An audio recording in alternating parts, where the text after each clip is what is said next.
안녕하세요. 만나서 반갑습니다. 놀이치료사 유은이라고 합니다. 오늘은 발달 놀이치료에 대해서 알아보도록 하겠습니다. 발달 장애를 둔 자녀분들이나 전공자들을 대상으로 소통할 수 있는 방법에 대해서 나눠보도록 하겠습니다. 먼저 발달 놀이치료가 과연 뭘까? 개념에 대한 이해가 필요한데요. 크게 말하면 놀이치료 안에 아동 중심 놀이치료 범주가 있고 그 다음에 발달 놀이치료의 범주가 있습니다. 대상에 따라서 조금씩 달라지는데요. 아동 중심 놀이치료는 아무래도 인본주의 철학에 입각해서 아동 스스로의 잠재력이 있기 때문에 우리가 어떤 목표 행동을 제시하지 않더라도 스스로 회복하고 성장할 수 있는 에너지가 있다라는 관점이에요. 그런데 반대로 발달 놀이치료 관점은 발달 지연의 문제이거나 스스로 성장하기에는 좀 결핍감이 있어서 선생님과 같은 역할을 통하여서 발달을 촉진할 수 있는 놀이들을 통하여서 긍정적인 상호작용의 경험과 도전적인 과제를 경험해 본다라는 그런 범주로 생각하시면 될 것 같습니다. 나는 놀이치료사인데 어떨 때는 발달 놀이치료적인 관점으로 하기도 하고 어떨 때는 아동 중심으로 놀이치료 관점으로 하기도 해요. 그러면 그 차이의 전환점은 대상에 따라서 달라집니다. 아동이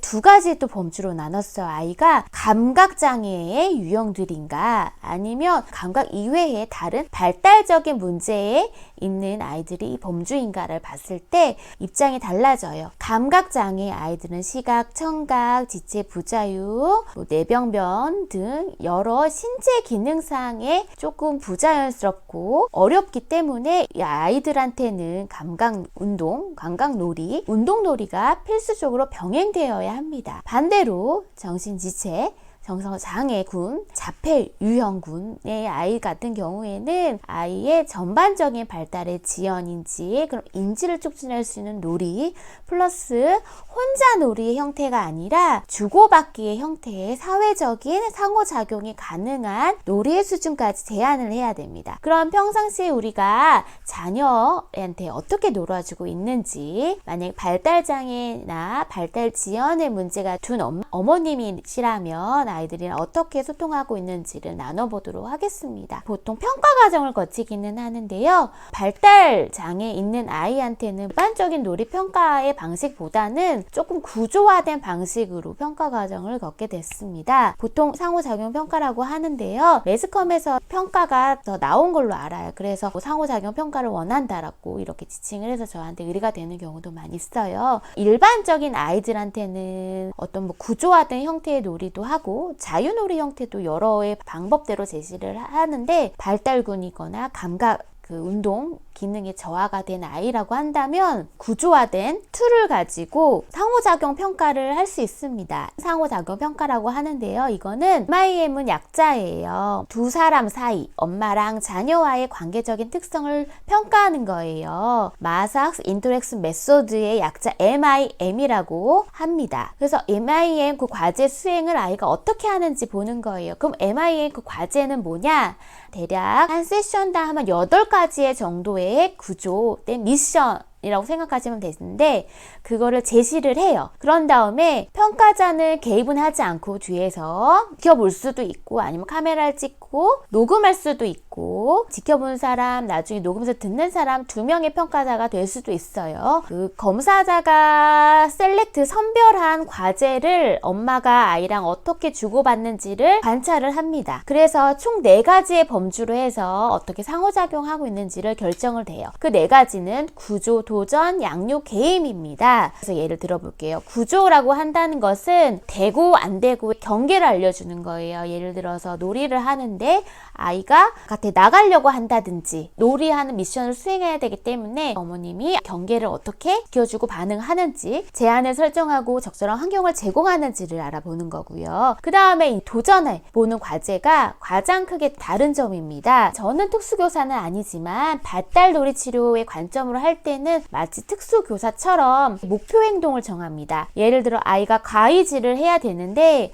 소근육의 그 협응 능력이 잘 되지가 않아요. 그러면 우리가 바로 가위를 제시하기가 어렵잖아요. 그러면 손가락 끼는 것부터 손가락 끼는 것도 안 되면 뭐 집게를 잡아서 옮긴다든지 형태부터 세분화되게 목표를 잡을 수가 있습니다. 그런 다음에 아이가 어느 정도 가위질을 연습은 됐어. 손가락은 잘 끼웠어. 그 다음에는 사각형으로 된 종이, 뭐 색종이를 흔히 제시를 해서 그 모서리로부터 조금씩 빠르게부터 시작이 합니다. 그렇게 해서 조금 더 정교하게 좀 능숙하게 할 수 있는 과업들을 이뤄가는 거. 그게 도전적인 과제입니다. 그 다음에 개입이라고 해가지고 아이가 관심 있어 하는 거에 있어서 내가 조금 더 확장을 했을 때 아이의 태도를 보는 것입니다. 아이가 블럭을 가지고 놀고 있을 때 이렇게 해보자 라고 제시를 하면 아이가 그거를 반응을 하는지 아니면 저항을 하고 다른 것들로 전환이 되는지를 볼 수 있고요. 상호작용 평가 안에 뭐 먹여주기, 자장가 불러주기처럼 돌봄과 양육을 제공하는지 4가지 범주에 대해서 테스트를 합니다. 그런 후에 적절히 잘하는 점, 좀 취약한 점, 목표 행동을 정확히 제시하고 있는지를 파악할 수 있습니다. 예를 들어서 이런 거예요. 부모님이 함께 동물 인형을 가지고 놀아보는 거, 자장가를 불러주는 거, 로션을 발라주는 거, 처음에는 5가지 블럭을 제시했다가 8가지, 15가지처럼 점점 개수가 많아지고 모양 형태가 다양해지는지 서로 먹여주는 거, 아이가 언어 이야기를 할 수 있다면 마주보고 이야기하는 거, 그 다음에 이제 쎄쎄쎄 하는 거, 엄마의 신체 협응 능력 모방할 수 있는지, 엄마가 펄쩍 땅쭉 뛸 때 아이도 그 행동을 모방하는지 등을 수행돈을 보는 겁니다. 그래서 우리 아이가 어떤 부분에 조금 잘 안 되는지 잘 되는지를 파악하시면 좋을 것 같아요. 저는 놀이치료사 하다 보니까 이런 개념들을 알지만 어머님들은 잘 모르시는 경우가 많잖아요. 가장 중요한 건 나는 반응적인 양육자가 되어야 된다라는 그 하나의 그 주제를 잊지 않으시면 아이한테 정말 효과적으로 할 수 있을 거라고 생각이 듭니다. 우리는 반응적인 치료사, 반응적인 양육자가 되어줘야 돼요. 그러면 아까 전에 4가지 얘기했잖아요. 구도, 양개. 구조, 도전, 양육, 개입 이렇게 저도 잊지 않으려고 이렇게 앞머리만 따서 외우고는 있어요. 이것만 이해를 하시면 아이가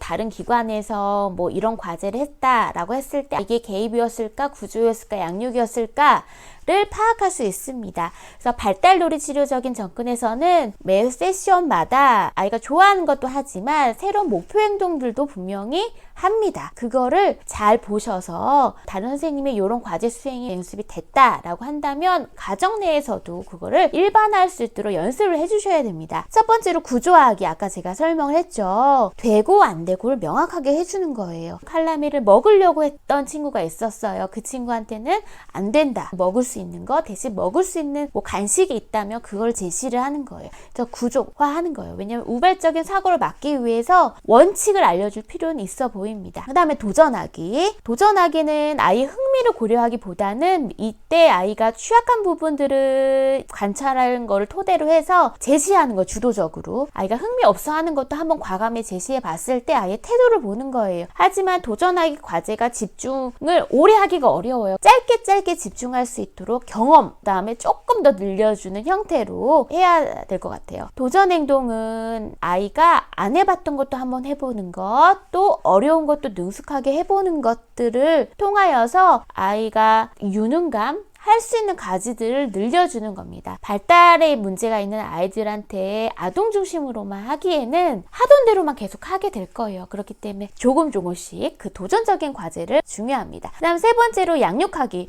양육하기 우리 많이 하고 있는 거예요. 엄마가 아이 달랠 때 노래를 부르거나 흥얼거리거나 스킨십을 해주거나 이런 것들이에요. 저는 아이가 놀이하다가 와서 안기거나 그 다음에 얼굴, 머리를 만지거나 쓰다듬거나 노래를 불러주거나 흥얼흥얼 노래에 맞춰 춤을 추거나 이런 것들이 다 양육하기예요. 이거는 어머님들께서 일상생활에서 아이한테 그냥 평상시 긍정적인 상호작용을 하는 형태이기 때문에 굉장히 잘하시고 계시고 있는 부분일 거예요. 그 다음 개입하기. 개입하기는 아이의 흥미를 인정해 주는 거예요. 아이가 뭔가 관심을 보이고 있을 때 그거를 조금 지켜보다가 한 단계 더 나아가서 다른 방향으로 제시해 주는 거예요. 예를 들어서 점토를 만지고만 있어요. 모양을 찍지 않고. 그러면 아이한테 모양을 찍을 수 있는 툴을 보여주고 모방하게끔 해주는 것이에요. 처음부터 아이의 흥미를 고려하지 않고 그거를 제시한 건 아니었잖아요. 아이가 골랐잖아요. 그걸 연장선상에서 개입해주는 형태라고 생각하시면 될 것 같습니다. 그래서 특수 아동을 대상으로 하는 목표는 중요한 건 시각, 운동, 협응 능력, 자조 기술을 향상하는 거예요. 스스로 해볼 수 있는 거, 기회를 준다고 해서 다 가능한 건 아니지만 할 수 있는 있도록 부단히 기회를 주고 그 점진적인 목표를 형성해서 얘기해 주는 것이 필요합니다. 매번 아이들도요, 반응 속도가 느리지만 그 아이의